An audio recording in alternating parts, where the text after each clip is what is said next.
Hello, I'm Dr. Ahmedov, a hair transplant surgeon at Smile Hair Clinic. Today, I want to explain to you how a beard transplant is performed step by step. Beard transplantation surgery is very similar to hair transplantation itself, but there are some differences in design and technique that require an extra attention. Just like in all the surgeries, there are 4 basic steps. Step number 1 is the planning.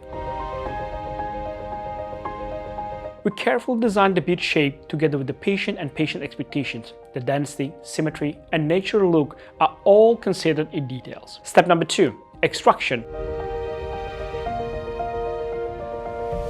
The donor area is usually the backside of the head and around the ear areas where we do the extraction. We use the classic FUE technique where each individual hair follicle is extracted one by one from back of the head. Step 3 is the preparation of the recipient area.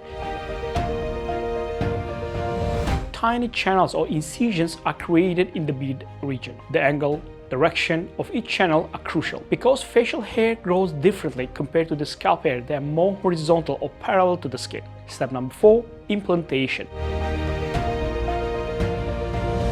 The grafts are placed into the incisions or channels with precision, creating a natural beard that matches the patient's face shape and outlook. The procedure takes a few hours and recovery is relatively fast. Most patients can return to the normal life within a few days after the surgery. At Smile Hair Clinic, we have performed beard transplantation for patients from all over the world, helping them to achieve not just full beard, but also greater confidence and outlook. If you are considering a beard transplantation, know that it's a safe, effective, and permanent solution when performed by experienced team, doctors, and the clinic.